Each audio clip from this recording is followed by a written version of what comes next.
Zero technique ਤੇ what is this like? ਇਸ technique ਦਾ ਇੱਕ ਬੜਾ ਯੂਨੀਕ ਐਡਵਾਂਟੇਜ ਹੈ ਕਿ ਆਪਰੇਸ਼ਨ ਸਿਰਫ 20 ਮਿੰਟ ਵਿੱਚ ਹੋ ਜਾਂਦਾ ਹੈ, ਨੀ ਸਰਜਰੀ ਇਨ 20 ਮਿੰਟਸ। ਬਹੁਤ ਛੋਟਾ ਚੀਰਾ ਲੱਗਦਾ ਹੈ, ਬਲੀਡਿੰਗ ਬਹੁਤ ਹੀ ਮਿਨੀਮਲ ਹੁੰਦੀ ਹੈ। ਪੇਸ਼ੈਂਟ 2-3 ਘੰਟੇ ਬਾਅਦ ਤੁਰਨਾ ਸ਼ੁਰੂ ਕਰ ਦਿੰਦਾ ਆਪਰੇਸ਼ਨ ਤੋਂ ਬਾਅਦ, ਐਂਡ ਥਰਡ ਡੇ ਪੌੜੀਆਂ ਵੀ ਚੜ੍ਹ ਲੈਂਦਾ and fourth day patient is back to home.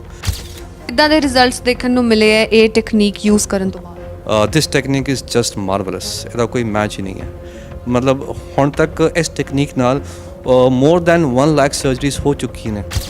Last ਹੈ ਹੀ ਸਿਰਫ ਰਿਪਲੇਸਮੈਂਟ ਕਿ ਆਪਾਂ ਇਸ ਨੂੰ ਉਹਦਾ ਵੀ ਕਿਉਰ ਕਰ ਸਕਦੇ ਹਾਂ ਜੇ ਸਾਨੂੰ ਕੋਈ ਨੀ ਪ੍ਰੋਬਲਮ ਹੈ? ਮੈਡਮ ਹਰ ਚੀਜ਼ ਦੀ ਨਾ ਇਹ ਨਹੀਂ ਹੈ ਪ੍ਰੋਬਲਮ, ਇਹਦੀ ਗ੍ਰੇਡਸ ਹੁੰਦੇ ਨੇ, ਗ੍ਰੇਡ 1 2 3 4। ਕਾਰਟਲੇਜ ਰੀਜਨਰੇਟਰ ਜਿਹਨੂੰ ਕਹਿੰਦੇ ਆਪਾਂ, ਉਹਦੇ ਨਾਲ ਗਰੀਜ਼ਿੰਗ ਵੱਧ ਜਾਂਦੀ ਨੀਜ਼ ਦੀ। ਇੰਜੈਕਸ਼ਨਸ ਵੀ ਆਉਂਦੇ ਨੇ ਗਰੀਸ ਲਗਾਉਣ ਦੇ, ਉਹ ਵੀ ਹੈਲਪਫੁਲ ਨੇ। ਉਹਦੇ ਨਾਲ ਨੀ ਦੀ ਲਾਈਫ ਵੱਧ ਜਾਂਦੀ ਹੈ। ਪ੍ਰੀਕਾਸ਼ਨਸ ਕੁਝ ਫੋਲੋ ਕਰਨੇ ਹੁੰਦੇ ਆ, ਜਿੱਦਾਂ ਕਿ ਸਪੈਸ਼ਲੀ ਇਨ ਲੇਡੀਜ਼ ਨੀਚੇ ਨਹੀਂ ਬੈਠਣਾ ਹੁੰਦਾ, ਚੌਪੜੀ ਮਾਰ ਕੇ ਨਹੀਂ ਬੈਠਣਾ ਹੁੰਦਾ, ਫੁੱਟਵੇਅਰ ਦਾ ਸਹੀ ਇਸਤੇਮਾਲ ਕਰਨਾ। ਫੋਰ ਐਗਜ਼ਾਮਪਲ ਹਾਈ ਹੀਲਸ ਜਾਂ ਇਹੋ ਜਿਹੀਆਂ ਜਿਹੜੀਆਂ ਚੱਪਲਾਂ ਜਿਹੜੀਆਂ ਤੁਹਾਡੇ ਨੀਜ਼ ਨੂੰ ਡੈਮੇਜ ਕਰਦੀਆਂ, ਉਹ ਅਵੋਇਡ ਕਰਨੀ ਜ਼ਰੂਰੀ ਹੈ। ਪ੍ਰੀਕਾਸ਼ਨਸ ਦੀ ਗੱਲ ਕਰੀਏ, ਸਰਟਨ ਐਕਸਰਸਾਈਜ਼ਸ ਜਿਹੜੀਆਂ ਹਾਰਮਫੁਲ ਹੁੰਦੀਆਂ ਨੇ, ਉਹ ਜ਼ਰੂਰੀ ਹੈ ਸਾਨੂੰ ਸਮਝਣਾ ਕਿ ਕੀ ਸਾਡੇ ਲਈ ਹਾਰਮਫੁਲ ਹੈ। ਸਮਟਾਈਮਸ ਮੇਰੇ ਕੋਲ ਪੇਸ਼ੈਂਟਸ ਆਉਂਦੇ ਨੇ like middle age people like 35 40 45, suddenly ਉਹ ਜਿਮ ਜਾਣਾ ਸ਼ੁਰੂ ਕਰ ਦਿੰਦੇ ਨੇ, ਐਰੋਬਿਕਸ ਕੁੜੀਆਂ ਕਰਨਾ ਸ਼ੁਰੂ ਕਰ ਦਿੰਦੀਆਂ ਨੇ, and they land up in severe knee problem. ਸੋ ਇਹੀ ਲੋਕੀ ਗਲਤੀ ਖਾ ਜਾਂਦੇ ਨੇ ਕਿ ਸੋਚਦੇ ਨੀ ਪੇਨ ਹੈ ਜਾਂ ਕਿਸੇ ਮਾਲਸ਼ ਕੋਲ ਮਿਲਵਾ ਲਿਆ ਜਾਂ ਕਿਸੇ RMP ਜਾਂ ਕੁਐਕ ਡਾਕਟਰ ਕੋਲ ਚਲੇ ਗਏ ਦਿਖਾ ਲਿਆ। ਸੋ ਇਹ ਚੀਜ਼ਾਂ ਤੁਹਾਨੂੰ ਬਾਅਦ 'ਚ ਹਾਰਮ ਕਰਦੀਆਂ ਨੇ। एक कहावत है ना English, a stitch in time saves 9, so that holds true everywhere. My dear friends, take care of your health, avoid junk food, cut down your obesity because obesity is the root cause of all the problems. Weight control रखो, regular exercise करो, you will not have this problem. ਸਤਿ ਸ਼੍ਰੀ ਅਕਾਲ, ਤੁਸੀਂ ਦੇਖ ਰਹੇ ਹੋ ਜਾਣਾ Times. ਮੈਂ ਸ਼ੁਭਪ੍ਰੀਤ ਕੌਰ। ਅੱਜ ਕੱਲ੍ਹ ਲੋਕਾਂ ਨੂੰ ਨੀ ਪ੍ਰੋਬਲਮਸ ਕਾਫੀ ਨੇ, ਯਾਨੀ ਉਹਨਾਂ ਦੇ ਗੋਡਿਆਂ ਵਿੱਚ ਕਾਫੀ ਦਿੱਕਤ ਦੇਖਣ ਨੂੰ ਮਿਲ ਰਹੀ ਹੈ। ਤੇ ਅੱਜ ਆਪਾਂ ਇਸ ਟੌਪਿਕ ਤੇ ਥੋੜੀ ਡਿਸਕਸ਼ਨ ਕਰਾਂਗੇ। ਤੇ ਅੱਜ ਆਪਾਂ ਇੱਥੇ ਮੌਜੂਦ ਹਾਂ ਲੁਧਿਆਣਾ ਦੇ ਪ੍ਰੋ ਲਾਈਫ ਹਸਪੀਟਲ ਵਿੱਚ, ਜਿੱਥੇ ਸਾਡੇ ਵਿੱਚ ਮੌਜੂਦ ਨੇ ਡਾਕਟਰ ਰਣਜੀਤ ਸਿੰਘ, ਜੋ ਕਿ MS ਆਰਥੋਪੈਡਿਕ ਨੇ, ਤੇ ਇਹਨਾਂ ਦਾ ਐਕਸਪੀਰੀਅੰਸ ਵੀ ਕਾਫੀ ਹੈ ਨੀ ਰਿਪਲੇਸਮੈਂਟ ਵਿੱਚ। ਤੇ ਸਰ ਨਾਲ ਆਪਾਂ ਥੋੜੀ ਗੱਲਬਾਤ ਕਰਾਂਗੇ ਕਿ ਆਪਾਂ ਨੀ ਰਿਪਲੇਸਮੈਂਟ ਤੋਂ ਕਿੱਦਾਂ ਆਪਣਾ ਬਚਾਅ ਕਰ ਸਕਦੇ ਹਾਂ ਤੇ ਕੀ ਅਜਿਹੀ ਪ੍ਰੀਕਾਸ਼ਨਸ ਨੇ ਜਿਹੜੇ ਆਪਾਂ ਲੈ ਸਕਦੇ ਹਾਂ। ਤੇ ਸਤਿ ਸ਼੍ਰੀ ਅਕਾਲ ਸਰ। ਸਤਿ ਸ਼੍ਰੀ ਅਕਾਲ ਜੀ। ਪਹਿਲਾਂ ਮੈਂ ਚਾਹੂੰਗੀ ਕਿ ਤੁਸੀਂ ਆਪਣਾ ਇੰਟਰੋਡਕਸ਼ਨ ਦਿਓ ਕਿ ਤੁਸੀਂ ਲਾਈਕ ਇੰਨਾ ਤੁਹਾਡਾ ਐਕਸਪੀਰੀਅੰਸ ਹੈ ਇਸ ਲਾਈਨ ਵਿੱਚ ਨੀ ਰਿਪਲੇਸਮੈਂਟ ਵਿੱਚ। ਮੇਰਾ ਨਾਮ ਡਾਕਟਰ ਰਣਜੀਤ ਸਿੰਘ ਹੈ। ਮੈਨੂੰ ਇਸ ਫੀਲਡ ਵਿੱਚ 15 ਇਅਰਸ ਦਾ ਐਕਸਪੀਰੀਅੰਸ ਹੈ। ਹੁਣ ਤੱਕ ਮੈਂ ਤਕਰੀਬਨ 15,000 ਜॉइंट ਰਿਪਲੇਸਮੈਂਟ ਸਰਜਰੀਜ਼ ਕਰ ਚੁੱਕਿਆ with a very special technique which is called as zero technique. ਮੇਰਾ ਐਕਸਪੀਰੀਅੰਸ ਮੈਂ MS ਆਰਥੋਪੈਡਿਕਸ DMC ਤੋਂ ਕੀਤੀ ਹੈ। ਫਿਰ ਮੈਂ 5 ਸਾਲ ਸ਼ੈਲਬੀ ਹਸਪੀਟਲ ਅਹਿਮਦਾਬਾਦ ਵਿੱਚ ਪ੍ਰੋਪਰ ਟ੍ਰੇਨਿੰਗ ਲਈ ਹੈ ਨੀ ਰਿਪਲੇਸਮੈਂਟ ਵਿੱਚ, ਐਂਡ ਮੈਂ ਐਕਸਕਲੂਸਿਵਲੀ ਨੀ ਰਿਪਲੇਸਮੈਂਟ ਸਰਜਰੀ ਕੀਤੀ ਹੈ। ਆਈ ਐਮ ਅ ਡੈਡੀਕੇਟਿਡ ਨੀ ਰਿਪਲੇਸਮੈਂਟ ਸਰਜਨ, ਯਾਨੀ ਕਿ ਮੈਂ ਜਨਰਲ ਆਰਥੋਪੈਡਿਕਸ ਪ੍ਰੈਕਟਿਸ ਨਹੀਂ ਕਰਦਾ। ਆਈ ਡੂ ਸਪੈਸ਼ਲੀ ਜॉइंट ਰਿਪਲੇਸਮੈਂਟ, ਨੀ ਐਂਡ ਹਿਪ ਰਿਪਲੇਸਮੈਂਟ। ਫਿਰ ਉਸ ਤੋਂ ਬਾਅਦ ਮੈਂ ਫੋਰਟਿਸ ਹਸਪੀਟਲ 'ਚ ਕੰਮ ਕੀਤਾ, ਫਿਰ ਅਪੋਲੋ 'ਚ ਕੰਮ ਕੀਤਾ, ਅਤੇ ਹੁਣ ਪ੍ਰੈਜ਼ੈਂਟਲੀ ਮੈਂ ਪ੍ਰੋ ਲਾਈਫ ਹਸਪੀਟਲ ਵਿੱਚ ਕੰਮ ਕਰ ਰਿਹਾ। ਸਰ ਤੁਸੀਂ ਮੈਂਸ਼ਨ ਕੀਤਾ ਕਿ ਵਿਚ ਇਜ਼ ਕਾਲਡ ਜ਼ੀਰੋ ਟੈਕਨੀਕ, ਇਸ ਬਾਰੇ ਤਾਂ ਅਸੀਂ ਲਾਈਕ ਕਦੇ ਸੁਣਿਆ ਨਹੀਂ ਕਿ ਲਾਈਕ ਜ਼ੀਰੋ ਟੈਕਨੀਕ, ਤੇ what is this like? Zero technique is actually this technique ਜਿਹੜੀ ਹੈ ਇਹਦੀ ਇਜਾਦ ਕੀਤੀ ਸ਼ੈਲਬੀ ਹਸਪੀਟਲ ਅਹਿਮਦਾਬਾਦ ਵਿੱਚ। ਅਸੀਂ ਇਹਨੂੰ ਇਨੋਵੇਟ ਕੀਤਾ ਸੀ। ਇਸ ਟੈਕਨੀਕ ਦਾ ਇੱਕ ਬੜਾ ਯੂਨੀਕ ਐਡਵਾਂਟੇਜ ਹੈ ਕਿ ਆਪਰੇਸ਼ਨ ਸਿਰਫ 20 ਮਿੰਟ ਵਿੱਚ ਹੋ ਜਾਂਦਾ ਹੈ, ਨੀ ਸਰਜਰੀ ਇਨ 20 ਮਿੰਟਸ। ਬਹੁਤ ਛੋਟਾ ਚੀਰਾ ਲੱਗਦਾ ਹੈ, ਬਲੀਡਿੰਗ ਬਹੁਤ ਹੀ ਮਿਨੀਮਲ ਹੁੰਦੀ ਹੈ। ਪੇਸ਼ੈਂਟ 2-3 ਘੰਟੇ ਬਾਅਦ ਤੁਰਨਾ ਸ਼ੁਰੂ ਕਰ ਦਿੰਦਾ ਆਪਰੇਸ਼ਨ ਤੋਂ ਬਾਅਦ, ਐਂਡ ਥਰਡ ਡੇ ਪੌੜੀਆਂ ਵੀ ਚੜ੍ਹ ਲੈਂਦਾ and fourth day patient is back to home. So recovery is total process of 20 to 25 days, patient is back to normal life. So this is zero technique. And one more important thing, patient ਚੌਂਕੜੀ ਮਾਰ ਕੇ ਬੈਠ ਸਕਦਾ ਤੇ ਪੌੜੀਆਂ easily ਚੜ੍ਹ ਸਕਦਾ ਇਸ technique ਨਾਲ।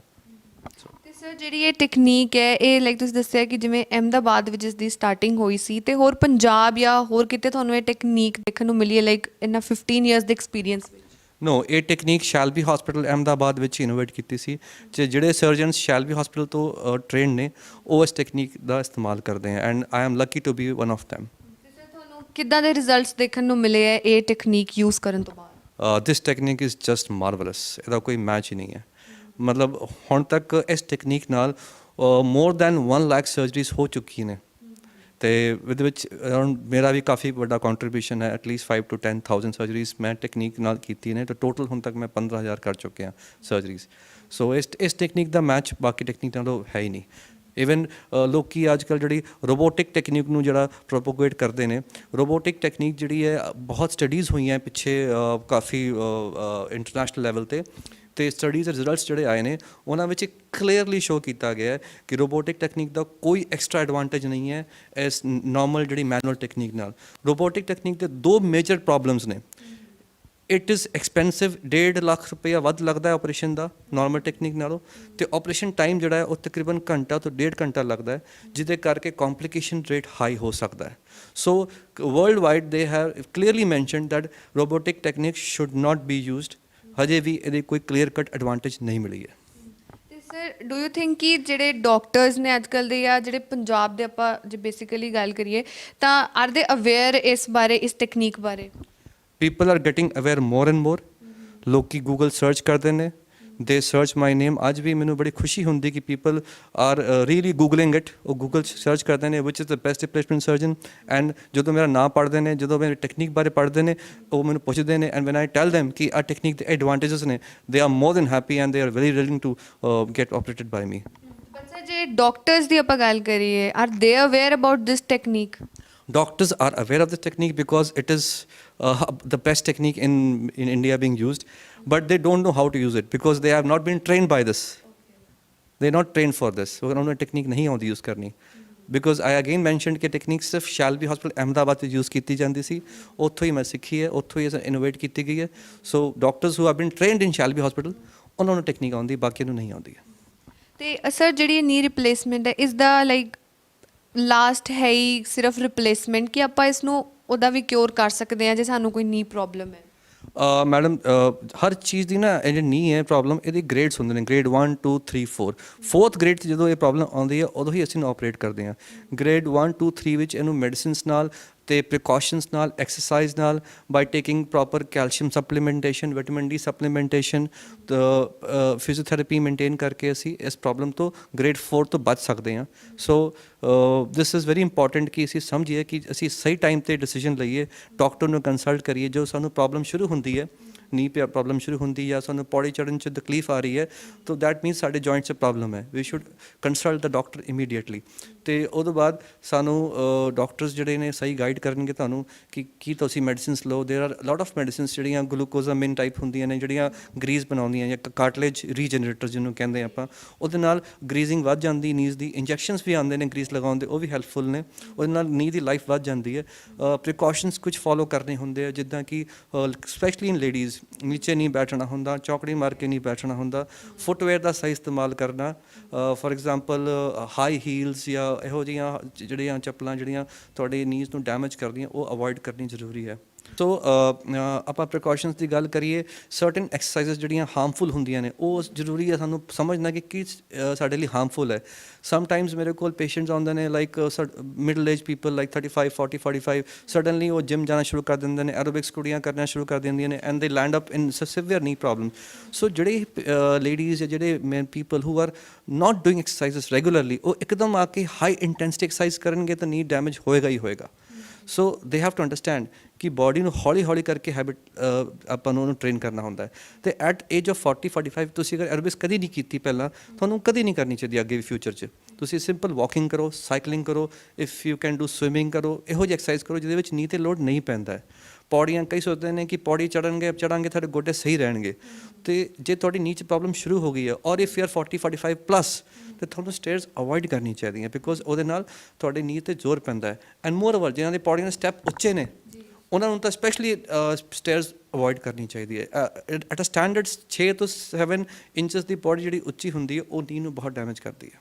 Sir what do you think ਕਿ ਮਤਲਬ ਲੋਕੀ ਕਿੱਥੇ ਲੈਕ ਕਰ ਰਹੇ ਨੇ ਜਿਸ ਕਰਕੇ ਉਹਨਾਂ ਨੂੰ ਲਾਈਕ ਨੀ ਪ੍ਰੋਬਲਮ ਹੋ ਜਾਂਦੀ ਹੈ? ਉਹਨਾਂ ਨੂੰ ਕੀ ਨਹੀਂ ਪਤਾ ਲੱਗ ਰਿਹਾ ਕਿ ਕਿਸ ਕਰਕੇ ਉਹਨਾਂ ਨੂੰ ਨੀ ਪ੍ਰੋਬਲਮਸ ਹੋ ਰਹੀਆਂ ਨੇ? ਪ੍ਰਾਇਮਰਲੀ ਲਾਈਫ ਸਟਾਈਲ, ਇੱਕੋ ਵਰਡ ਹੈ ਲਾਈਫ ਸਟਾਈਲ।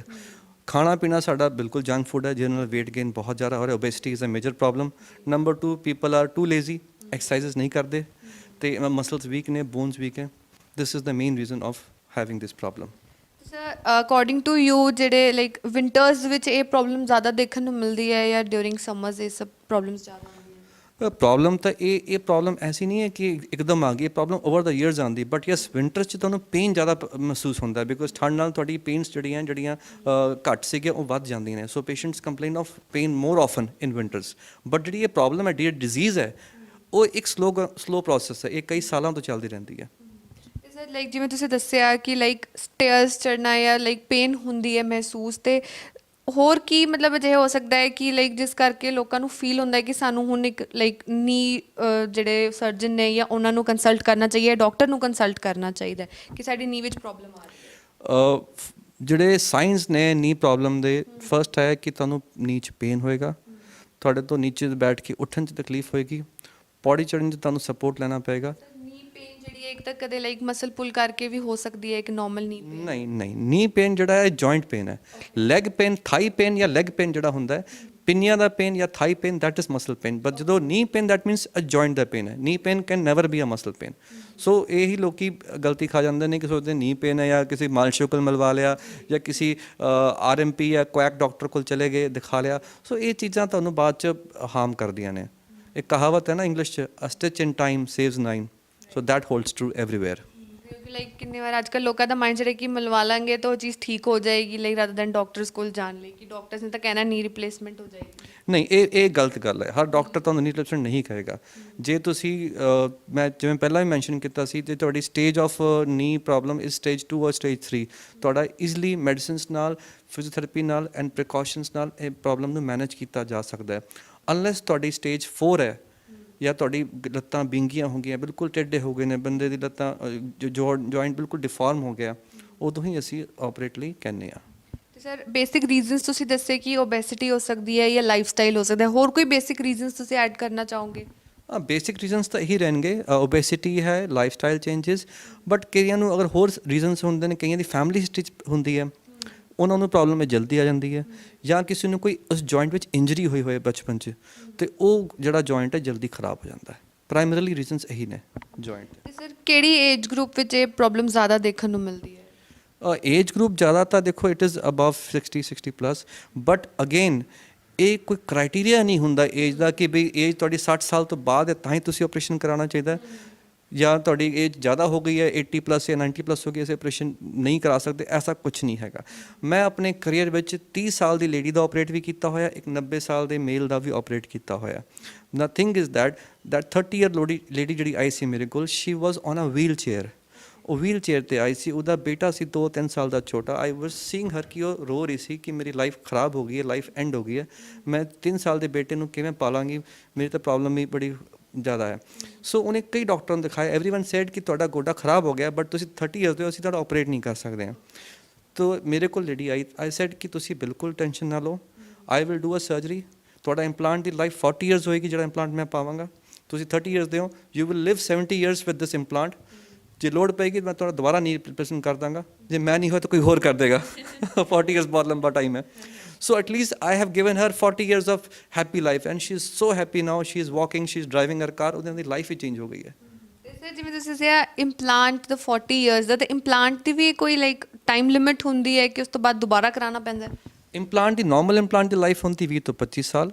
ਜਿਹੜੇ ਇੱਕ ਨਿਊ ਜਨਰੇਸ਼ਨ ਇੰਪਲਾਂਟਸ ਨੇ ਉਹਨਾਂ ਦੀ ਲਾਈਫ ਹੁੰਦੀ ਹੈ 40 years. But one thing is very clear, ਅਗਰ ਤੁਹਾਡੀ ਸਰਜਰੀ ਸਹੀ ਨਹੀਂ ਕੀਤੀ ਜਾਏ, ਜਾਂ ਉਹਦੀ ਜਿਹੜੀ ਅਲਾਈਨਮੈਂਟ ਹੈ ਨੀ ਦੀ, ਜੇ ਤੁਹਾਡੀ ਸਹੀ ਮੇਨਟੇਨ ਨਹੀਂ ਤੁਸੀਂ ਕਰੋਗੇ, ਉਹ 40 ਈਅਰਸ ਦਾ ਇੰਪਲਾਂਟ ਵੀ 5 ਸਾਲ 'ਚ ਖਰਾਬ ਹੋ ਕੇ ਘਸ ਜਾਂਦਾ ਹੈ।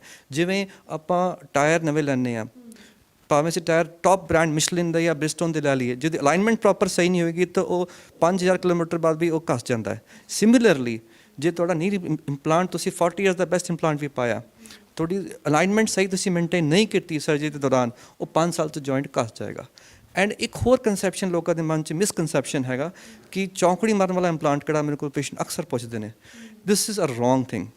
ਈਵਨ ਦਾ ਬੇਸਿਕ ਇੰਪਲਾਂਟ ਹੈ, ਉਹ 'ਚ ਵੀ ਚੌਂਕੜੀ ਵੱਧ ਸਕਦੀ ਹੈ। ਚੌਂਕੜੀ ਪੇਸ਼ੈਂਟ ਮਾਰ ਸਕਦਾ ਕਿ ਨਹੀਂ ਮਾਰ ਸਕਦਾ ਆਪਰੇਸ਼ਨ ਤੋਂ ਬਾਅਦ, 99% ਡਿਪੈਂਡ ਕਰਦਾ ਸਰਜੀਕਲ ਸਕਿੱਲ, ਸਰਜਨ ਨੇ ਸਰਜਰੀ ਕਿਵੇਂ ਕੀਤੀ ਹੈ।